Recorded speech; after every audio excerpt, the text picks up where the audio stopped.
It's time for the Sports Desk with Mike, Mark, and Kyle. Stay tuned as we discuss what's happening in the world of local and national sports in Southeast Missouri and beyond. And welcome to the Sports Desk with Mike, Mark, and Kyle. I'm Mike Bueller. I'm Mark Sanders. It's your boy, Kyle Roberts. And we have got a very full show today. We are going to be having our annual volleyball show where we are going to be joined by Poplar Bluff volleyball coach Christine Walker, Advanced volleyball coach Erin Hoffman, and the Advanced volleyball seniors, plus the Dexter volleyball seniors. That's coming up in a little bit. On the back end, we are going to be doing what we usually do and talking about the National Football League. But in our first block, we're going to be talking about St. Louis Cardinals baseball. The Cardinals have come alive, and we are also going to be talking about a couple of nice signings for Three Rivers College women's sports. We're going to lead off with that. Kyle, Mark, I know you've got a couple of thoughts. And we're going to lead off with a big signing for Alex Wiggs and the women's basketball program. This is probably the biggest news out of Southeast Missouri that we could have hoped for. The SEMO Ball Girls Basketball Player of the Year and two-time All-State player, state champion her sophomore year, Carson Haygood of the Donovan Donettes has officially signed with Three Rivers Lady Raiders. So she gets to play out the rest of her year at Donovan, going for another return to the state championship game. And then once she has completed her illustrious high school career, she's coming to Poplar Bluff to play for the Lady Raiders. I spoke to Alex Wiggs on Monday. He's very excited about having her on the squad next year. And I think one of the things that benefits Carson the most and why I think she'll fit in so well with Three Rivers is just how well she has been coached by Adam Epps down there in Donovan. Yes. It's going to be a really smooth transition. There's going to be, I would think, very little that Alex needs to explain to Carson about the fundamentals of the game. Obviously, it's a different level and a slightly different style of play at the collegiate level as opposed to high school. But, you're talking about a young lady, who now has played in back-to-back state championship games. So she knows about winning. She knows about pressure. She knows about performance on the court. I could not be more excited for where Coach Wiggs is taking this Lady Raiders program. And that doesn't even take into consideration all of the great signings that he's made for this season, and that's going to be a squad of women that are going to have a year of experience under their belt next season when Carson joins them. Of course, she offers leadership on the court. She can hit three-pointers from anywhere on the hardwood. She can also play inside if she needs to. Like all of the young ladies who play in Donovan, she is a monster on defense. That's something we don't talk about enough when we talk about Donovan's basketball, is just how their number one emphasis that Coach Epps gives them down there is just being fierce on defense. So, she is a complete two-way player, and if you're a fan of the Lady Raiders, the news just keeps getting better. Indeed, and speaking of the Lady Raiders, Three Rivers College softball coach Jeff Null has made another nice local signing looking ahead to the 27-28 season, and you've got a couple thoughts on that. Tell me about this. She's a top flight softball player from East Carter. Her name is Addie Kirby. Okay, yeah, I want to say East Carter. Give credit to the Redbirds. For a small school, they've got a pretty rich tradition for both baseball and softball, and a lot of really good players who are coming out of both of those programs. So this is another young woman who's going to add a lot to the Lady Raiders softball squad, and just like their basketball counterparts, they have had a lot of success over the years in both the regular season and the postseason. So, once again, it's a story where good things are happening for the Lady Raiders. Speaking of good things happening, the St. Louis Cardinals baseball team, after hitting a rough patch after the All-Star break, they seem like they've shifted gears a little bit coming into today. They have won 4 of their last 5, taking 4 games in a 5-game series in Cincinnati. Mark, Kyle, I know you got some thoughts there. Well, they're 7-3 in their last 10. Yesterday was just perfectly representative of the Cardinals season. They get out to a modest lead. They cough it up in the middle innings. They get a gift in the ninth inning, and they go into the bottom of the ninth up 10-5, and they manage to hang on by the skin of their teeth, winning by a score of 10-9 in a ninth inning that saw the Reds score 3 runs with 2 outs in the bottom of the ninth, including an unforgivable bases loaded walk that could have been the end of the game. I would be sitting here saying if they had lost that game yesterday, I would have said put a fork in them, they're done, just give up. There's no point to that.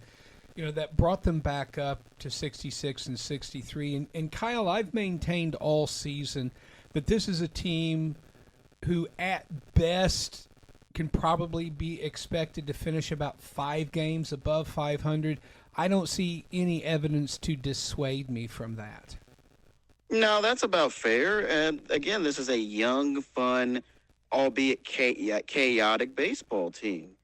And sometimes a little chaos is a good thing. But thankfully, and I know his bat's cooled down, obviously, because, rookie woes. But we got this far and didn't mention what Joshua Baez did in his major league debut. Yeah, 3 home runs in his first 3 at-bats. And then just like you would expect of a rookie who's brought up from AAA, he went like 0 for 16 after that incredible beginning. And, Cardinals fans who are expecting to see a lot of Baez are going to be disappointed because they're not going to give him enough time either on the field or at bat to remove his rookie status for next season. So not really, at all. This is just an appetizer. He's not going to play a lot. He did come in the other day in a pinch hitting role, and he got a hit and I think an RBI.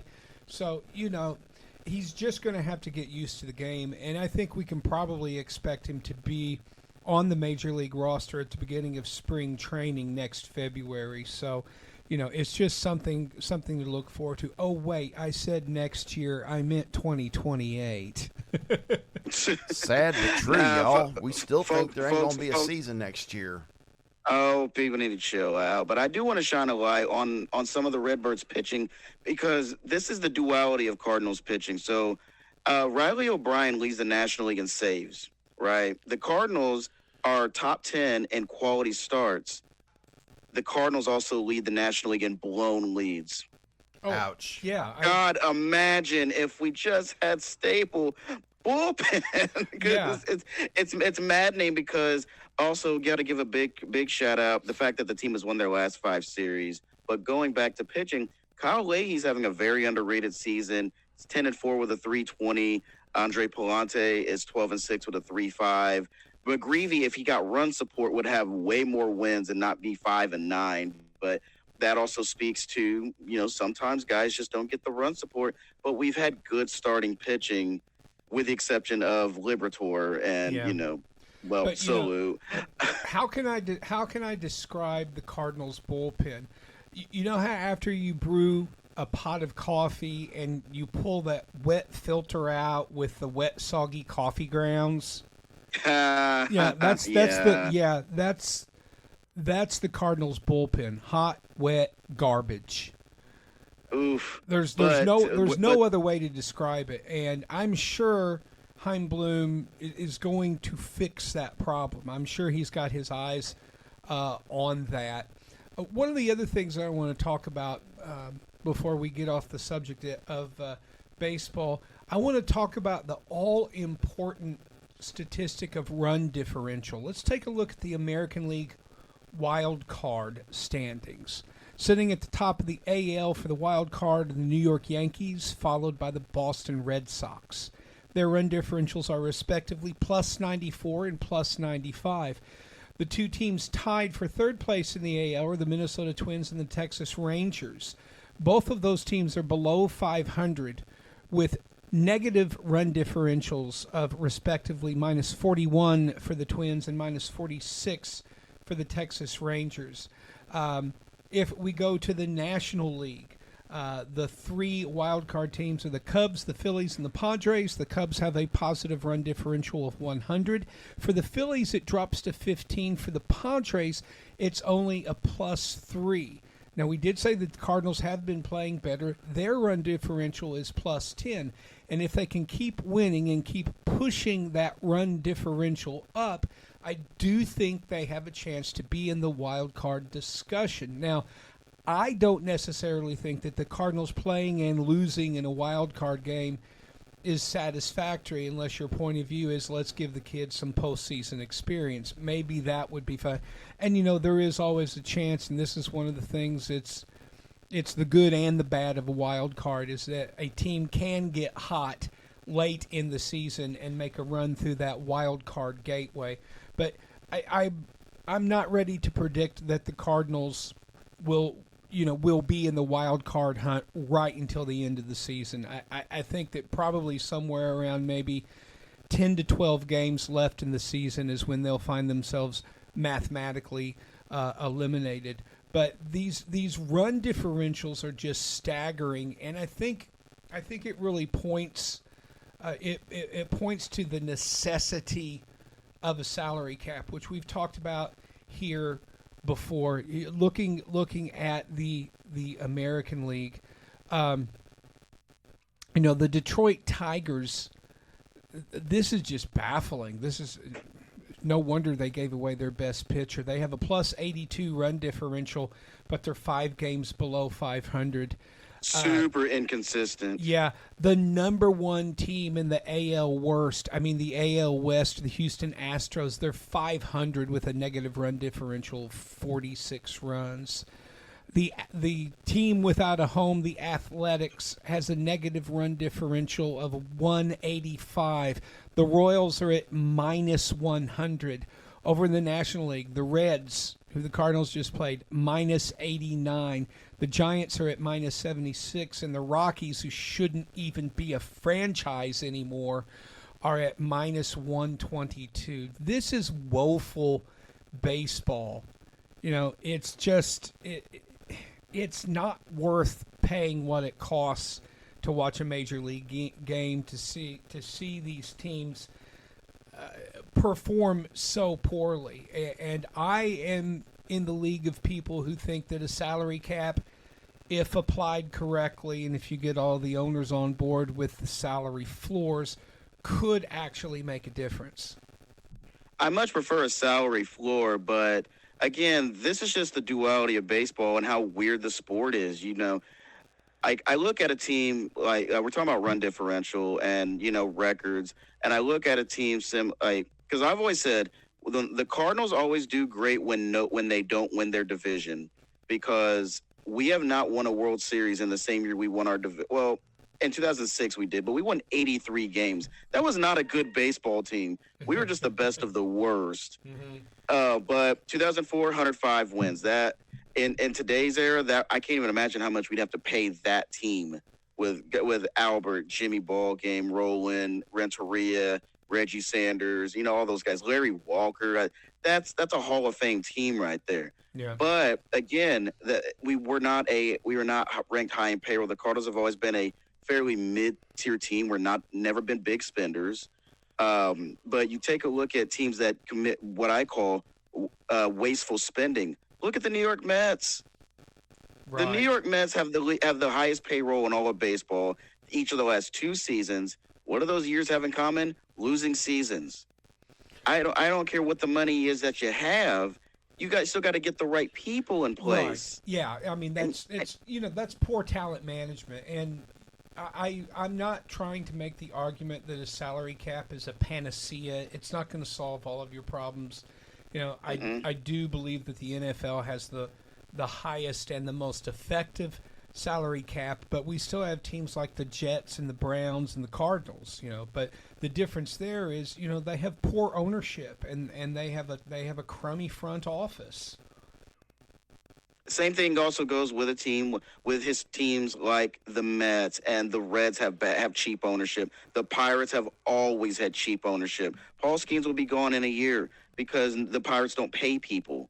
The A's, I mean, Nick Kurtz, Brent Rooker, goodbye. By the time you get to Vegas, y'all will not be athletics. Certain franchises, just no matter what you give them, case in point, the Royals, they have Bobby Witt Jr.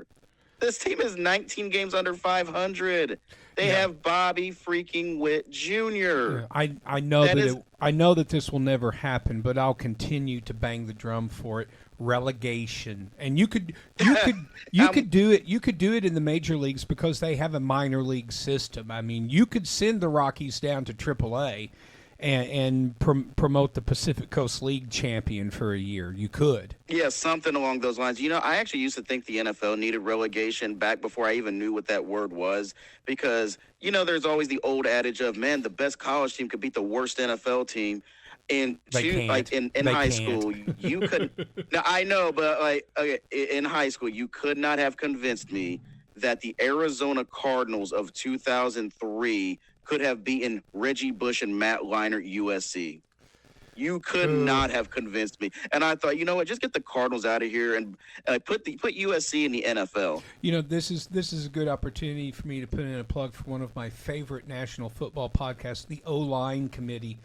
It features former offensive lineman Jeremiah Searles, who played for San Diego, Minnesota, and Carolina, and then Alex Boone, who I think was a Pro Bowl guard when he played for the 49ers, and he also spent a year in Minnesota. It's just a fantastically entertaining show, and they spent an entire episode talking about, can the best college team beat the worst professional team? And Booney and Searles both said, no way. He said, no way. You've got grown men, you know, playing against, you know, 20-year-old boys. He said it would not happen. The worst pro team would kill the best college team. And you can absolutely. Yeah, and you can find that podcast and all of the rest of the videos on YouTube. I highly recommend that. But we are going to talk more about the NFL.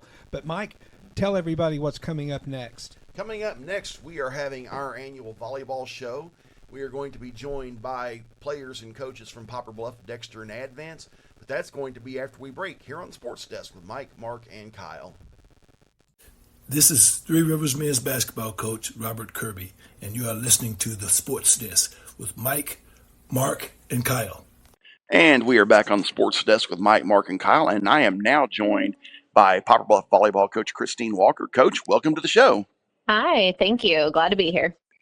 First of all, you're the new head coach. How excited are you to be taking the reins of Poplar Bluff High School volleyball? I am very excited to be named the head coach. I've spent the last 3 years as the junior high assistant. So I'm just excited to have the opportunity to work with these athletes again. And if my memory serves me right, you've got a pretty good group coming back. Tell me a little bit about your girls coming back. I do. We have 4 seniors playing this year, and we have 7 returning for varsity juniors as well. So we have a pretty big group, but we do have 9 or 10 incoming freshmen. So a larger program this year for sure. Good deal. Who are some people you see really getting to step up and do some nice things for you this year? Some of our returning seniors that are going to be leaders on and off the court. We have Chloe Parkin, Gabby McGinty, and then sophomore and setter Kelsey Dunlap as well. Cool deal. Let me see here. When do y'all start the season? So we are doing an invitational tournament in Hillsboro on the 29th of August. That'll be kind of our kickoff for the season. But our official season starts at home on September 1st against Cape. Cool deal. And y'all are in the SEMO Conference. That's always a tough league. It is. What are your thoughts on that? I'm excited. Our goal this year is to run some quicker offense. We have a lot of players that play off season and travel ball, and so we're kind of ready to make those quicker offense moves to help stay in the competition a little bit. So that's been our focus at practice this preseason. Good deal. Who are your upperclassmen? So our seniors this year, we have Lola Lane, Chloe Parkin, Carly Sisney, and Gabby McGinty. Cool deal. And who are your juniors?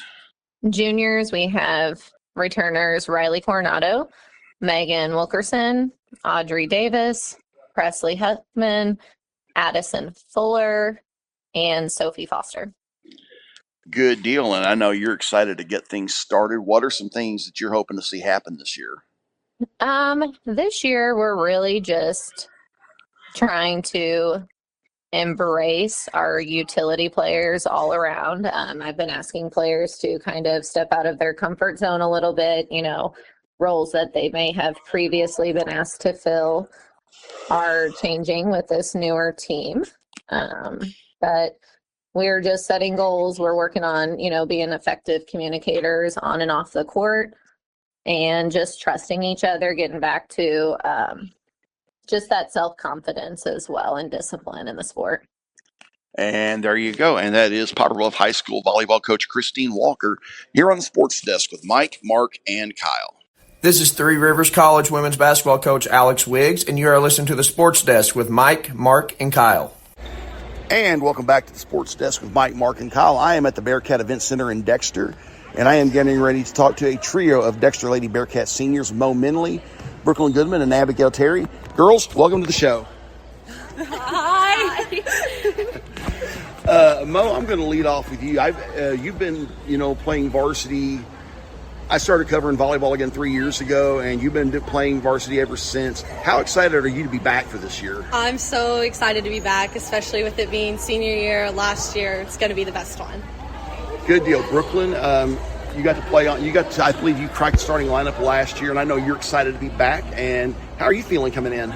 I'm super excited, and I think this year is going to be really good because we've been working really hard in practice. Abigail, first year under a new head coach, but a familiar face because she was your assistant coach last year. How are you feeling coming in? Awesome. We got a good group of girls that work really hard. It's going to be good to watch. Y'all have had a good run the last couple of years. You won county 2 years ago. Didn't win county last year, but still had a good season. And one of the things that stood out to me is how good these rivalries are over here. I mean, y'all, Bell City, Advance, Bernie, on and on and on. How are y'all feeling coming in? We know that there's going to be a really good competition because in Stoddard County we have a lot of great volleyball programs. I definitely think it's going to be a really fun season this year because all of our competitiveness and our rivalries will clash, and I think it'll be really good. Brooklyn, I know y'all have been working hard this summer, and now you're getting ready to see some of the fruits of that labor pay off. How are you feeling about that?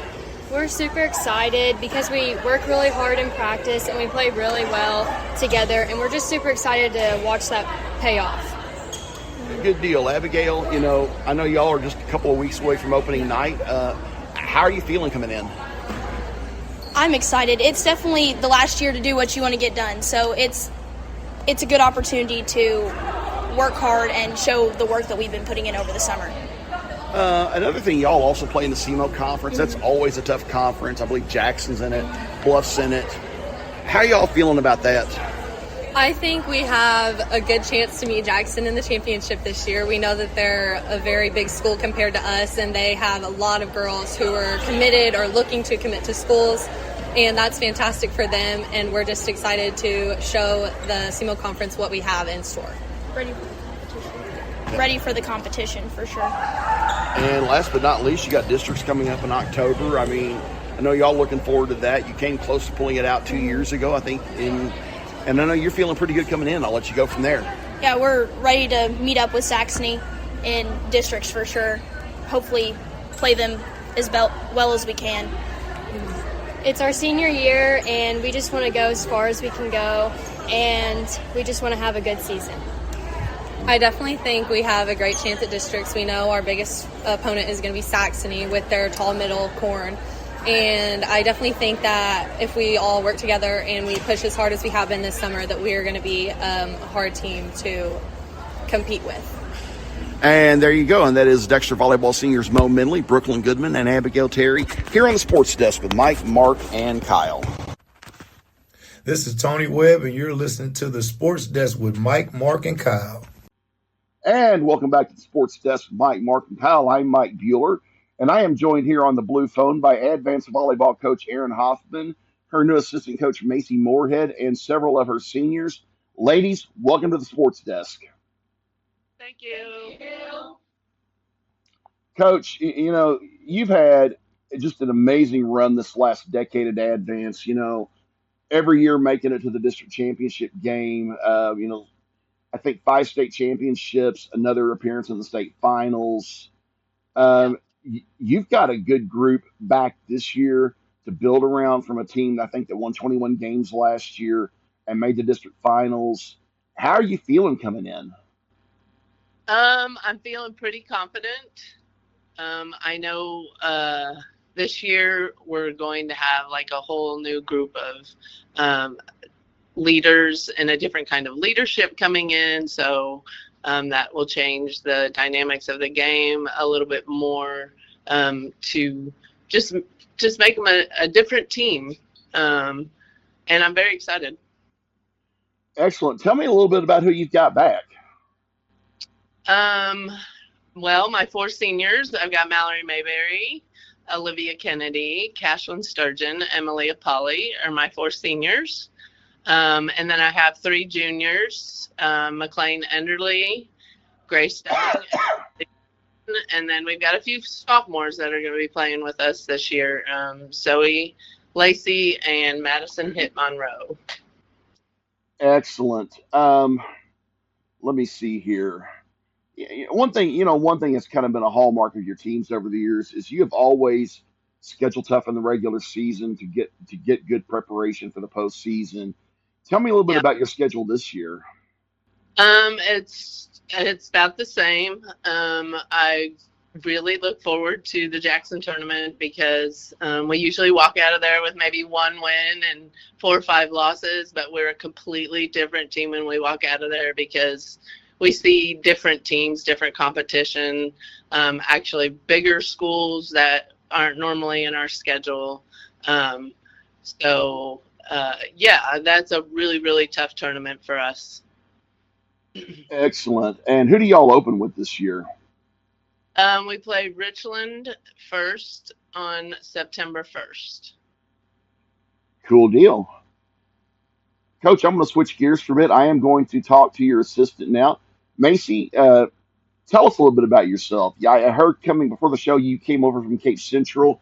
How excited are you to be part of this Advance franchise? Sir, I'm extremely excited to be part of the Advance Hornets. It's such an honor to be able to coach with Coach Hoffman. She's one of the best. Excellent. And tell me a little bit about your background in volleyball. I've played volleyball since 3rd grade. Started at Leopold, went to Saxony Lutheran for high school, and then I played 3 seasons in college at East Central. Cool deal. And you were at Cape Central last year, right? Yes, sir. What was that like? Because I remember they had a pretty good team last year. Yes, sir. Coach Sommer was a phenomenal head coach, and I really enjoyed my season there. Good deal. And Macy, how excited are you to get things started here in Advance? I am so excited. Excellent. Seniors, I'm going to start with y'all. Olivia, I'm going to lead off with you. You've been part of this varsity group for 4 years now. How are you feeling coming into the season? I'm really, really excited. Good deal. What are you looking forward to the most about this year? Just playing my last season with all my going as far as we can go. Excellent. Mallory, I'm going to move over to you. You played a lot of setter last year. Last year, very tough season. There's a lot of good rivalries in Stoddard County, and I know what's it like being part of these Stoddard County rivalries. Schools like Bell City, Dexter, Bloomfield, and on and on. What's it like getting to play against them? It seems like those games are always fun. Yeah, it's fun. They're really great competition. I think we enjoy playing them. Yeah. I'm a butt in. We're kind of lucky because a lot of schools in our conference are very good teams. And so since we have to play all the people in our conference, then we know we're getting good competition every time that we play somebody from Stoddard County. Excellent. And you know what? I would say among small school volleyball conferences in this area and maybe the entire state, y'all are kind of like the SEC in football. If that makes sense. 'Cause, I mean, Okay. because I mean, if for those of you that follow college football, the SEC is just a very competitive conference, top to bottom. I mean, you got Bama, you got Georgia. I mean, everybody's good, and that's kind of how Stoddard County volleyball is. I mean, Yeah, everybody's good. I agree. It's always good competition, and then the conference tournament towards the end of the season is always pretty competitive. Yes, it is. Cashlin, I'm going to move over to you real quick. You made the jump to varsity last year. You know, got some good things done. I know you're looking forward to this year. What are you looking forward to the most about this year? Everything's going to be so different. I think it's going to be a lot of fun and really exciting. Good deal, Which Malia. Go ahead. actually, she's played varsity the past 2 years. Okay, that's right. Good catch. Malia, go ahead. I'm sorry. Go ahead. You go ahead. Malia, just a question for you. This is your senior year. What are you looking the most forward to? Getting to play my last season with all my friends and getting as far as we could possibly go and working together as a team and getting better every single game. Coach, I'm gonna hop back to you real quick. One thing I've noticed over the years is your girls, all seem to have a really good bond and a really good chemistry, and I think that's kind of one of y'all's hallmarks. Tell me a little bit about that. Well, I think a lot of the teams through the years have figured out that no matter how they are outside of the gym, when they walk in the gym, it's all about volleyball. And whether they hang out or not outside of school or whatnot, when you get in the gym, they are in a team, and they are, I don't want to say best friends, but they are best friends as far as teammates go, because they're here for one reason, and it's to play ball. There you go. Coach, anything else? No, I'm just really excited to see where this season takes us.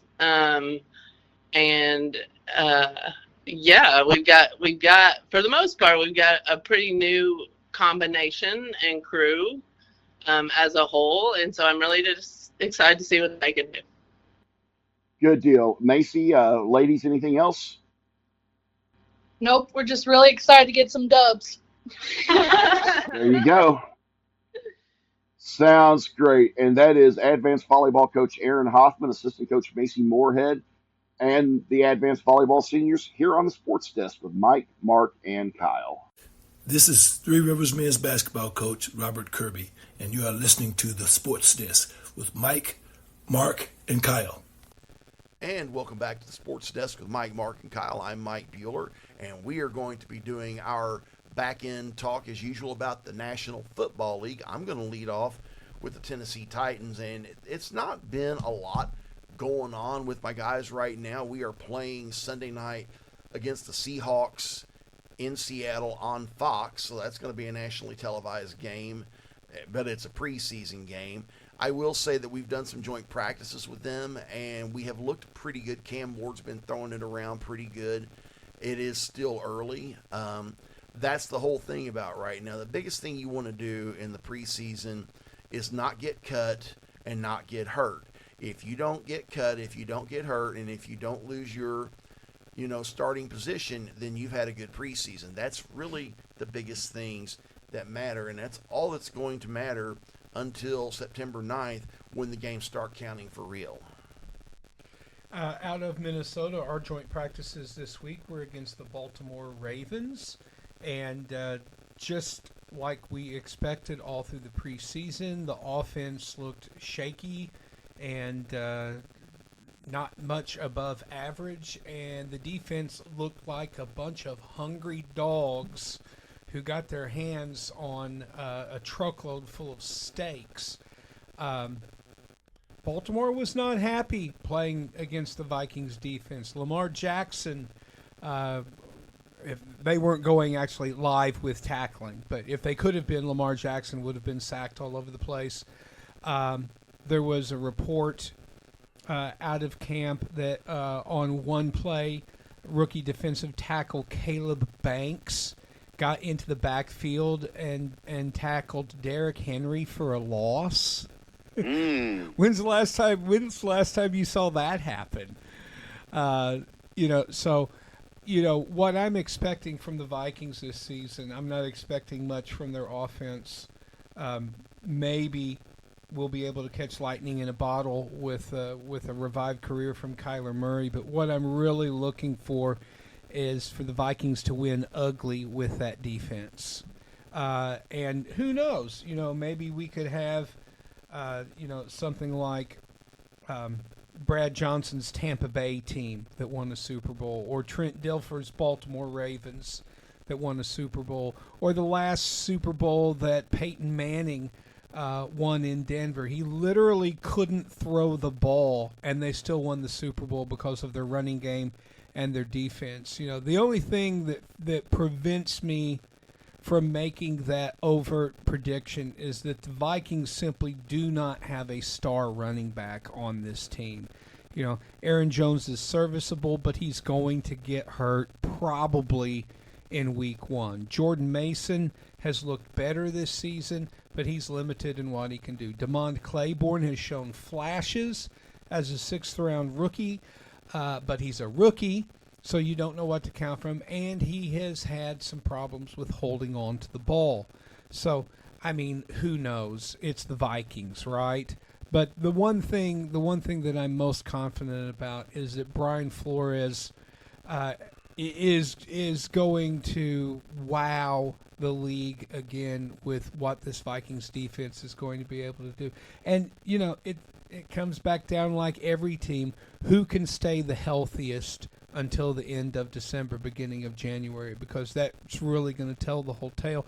And nowhere is this more true, Kyle, than with the Los Angeles Rams, where some of your key players are a little bit long in the tooth, and you want to keep them healthy for as long as you can. Yeah, we're not putting Shady Pines out there right now. Absolutely not. By the Y'all way, take sports it fan, easy. sorry. Go ahead, Mike. No, that's kind of a quick aside, cool trivia. For those of you who are wondering what Shady Pines is, you have to be a fan of the Golden Girls to get that one. If you have to ask, I don't like you. There are certain things we do not that I don't take serious in this world, and one thing I absolutely take serious is that show. We'll tell you about the shows that were on in the 1980s. That's right, Shady. So I'm gonna reach through this. I'm gonna reach through this call and slap you for that. But no, we're just letting our veterans, because this obviously we're in an all-in situation. But I liked what I saw out of that kid I didn't want at quarterback. Are you kidding? Simpson, he looked great. Yes, he did. Yeah, it's like. Okay, it turns out Sean McVay really is a quarterback genius and knew more than all the rest of us. Who knew? I mean, he was the guy that got Kirk Cousins started in Washington. Most people don't know that he was the quarterbacks coach for the Commie Skin football team, and basically he's the reason that Kirk Cousins has money in the NFL. But for seeing a second and third string guys going at about half speed before you're facing real live rounds. Ty Simpson was very efficient. He was composed. No dangerous throws or anything like that. I felt good with what I saw out of him, and and we play the Saints Saturday, so I expect to see more reps for him against the Saints defense. Not a whole ton going on our side of things, but for me, keep the guys healthy. We need to get the most out of our youth, because again, we have about a 1-year window to make this thing work. Yeah. And it has to work for this. Otherwise, we're going to have some real questions to address in the off season. Yeah. Here's some changes that I would like to see in the NFL preseason, and this would be especially true if the commissioner gets his wishes and they go to 18 games, which is going to require 2 bye weeks in the season.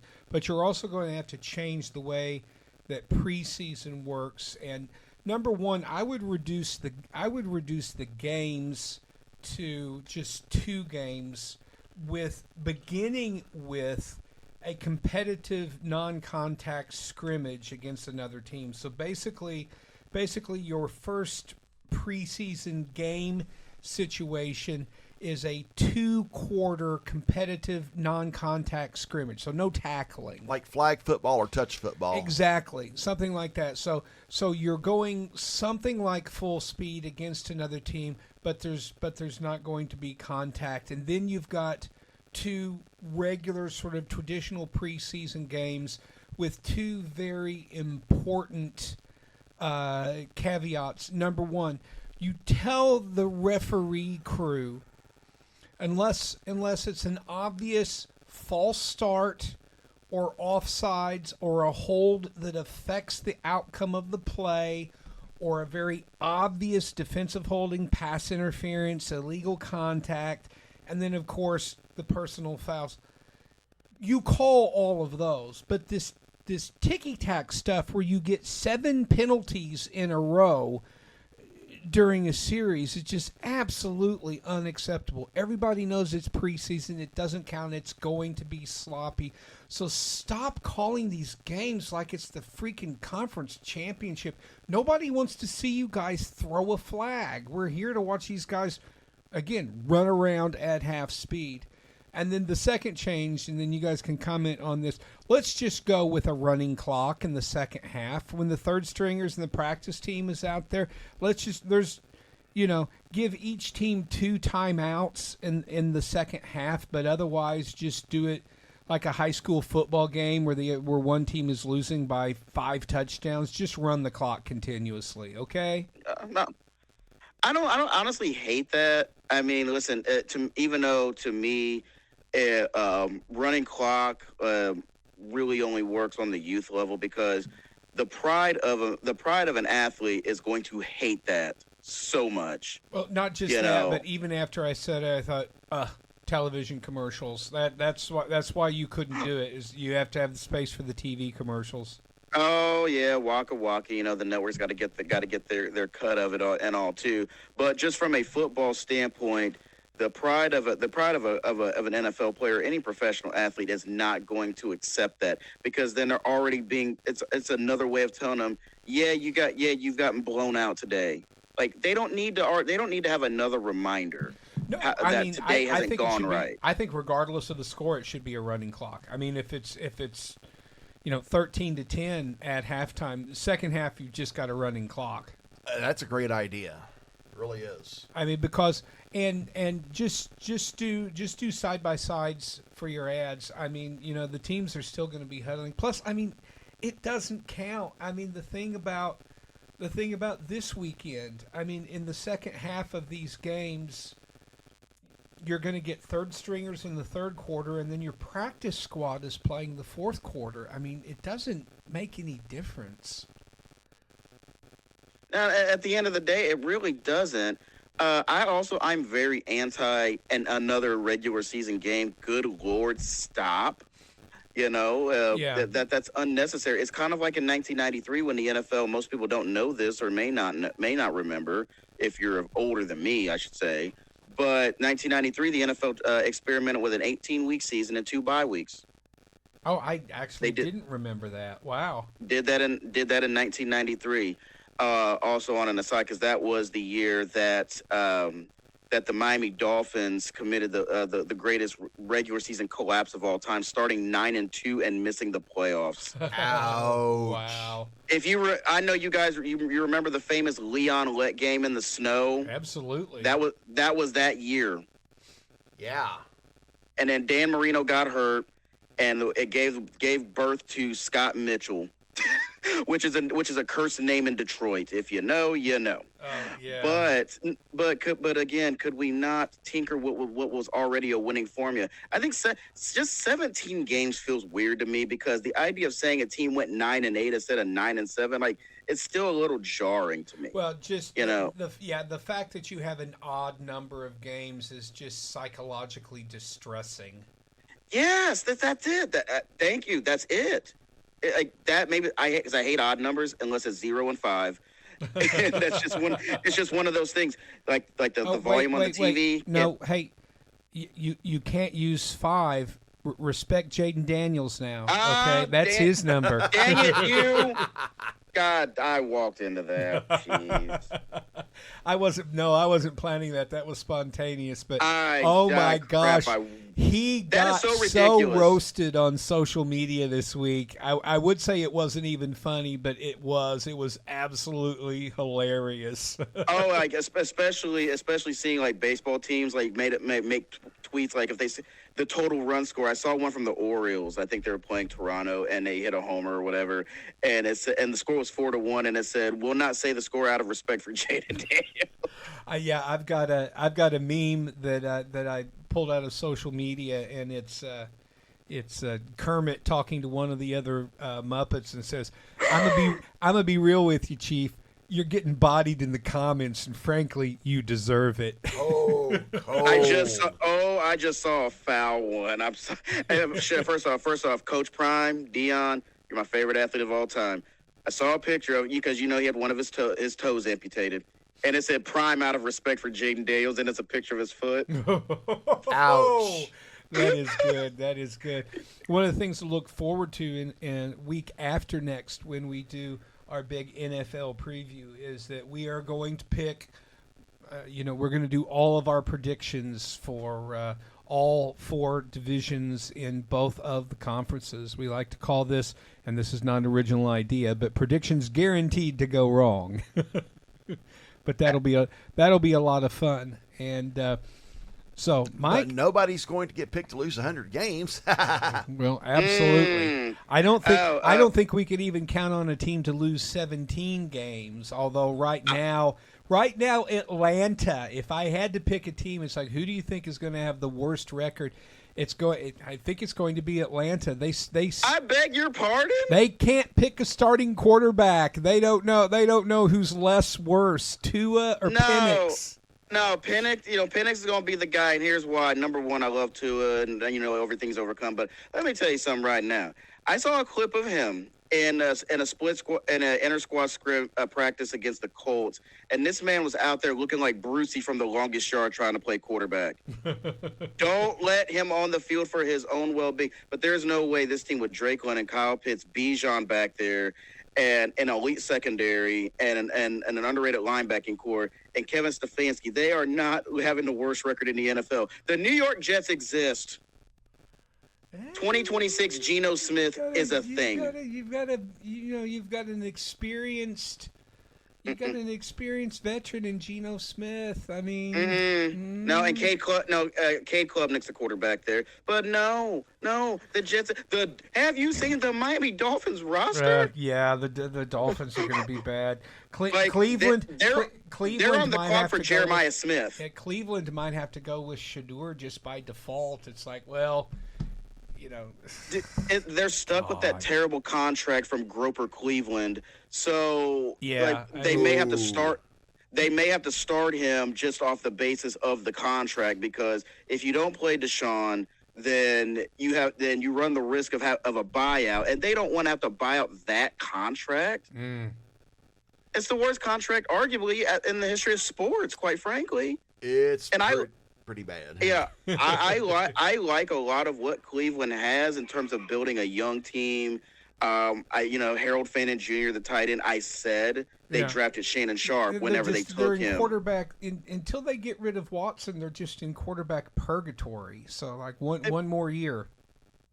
Yeah, and this one more year, good Lord. This is for Cleveland. As far as Cleveland is concerned, this would be a great year to be terrible, because you've got your pick of 5 or 6 really good quarterbacks at the top of next year's draft. So I don't think you do, because yes, you do. However, Everyone and their mama knows that Jeremiah Smith is the number 1 pick in 2027. Everybody. Are you serious? Are you serious? That 1-1-1 that somebody's going to take? Somebody's going to take a wide receiver over Arch Manning or Dante Moore? Are you serious? Arch Manning ain't even the best quarterback. Everyone's overglazing this kid. Chill, number 1. Number 2, yeah, I love Dante Moore, but you know what school doesn't have a good track record of NFL quarterbacks for the most part? Oregon. Exactly. Outside of Dan Fouts and Justin Herbert and 1 year of Bo Nix, name a good Oregon quarterback in the NFL. I can name some bad ones though. Keely Smith, Joey Harrington. Nobody's passing up a QB1 for a wide receiver. I'll make you burger. I'll make you burger and fries bet right now on that. Oh, shake on it. No, absolutely. But if the Miami Dolphins get the first pick, which a shout out to one of my homeboys, Lewis, because he is absolutely banking and hoping that the Dolphins don't win a game this year because that man wants Jeremiah Smith. You don't sign Malik Willis for 3 years and $68 million without the intention of tanking for at least 1 year to get him. You sign that quarterback to draft him the number 1 guy next year. And he's an Ohio State wide receiver. They don't miss in the league. When I win this bet next spring, I want a Rally's gift card, okay? Ooh, Rally's is good. Just so we know. There you go. I'm glad you said that instead of 5 guys because I already know how expensive that is. Oh, no way. I mean, it's like that would be that's a Super Bowl bet right there. So. Oh my gosh, guys, you are making me hungry. So on that note, that is this week's show. We have got a very full show planned for next week. We are hoping to be joined by Doniphan football coach Nathan Hampton, Dexter football coach Chad Jamerson, and Poplar Bluff football coach Jeff Mannon. And if everything works out, we are going to be joined by Rusty Hendricks of CMO ESPN as we take a look at, among other things, next Friday's opening week games, because next Friday night is the opening of high school football here in Southeast Missouri. So on that note, I'm Mike Bueller. I'm ready for some football, Mark Sanders. And you know I'm ready for some football, Kyle Roberts. And you have been listening to the Sports Desk with Mike, Mark, and Kyle.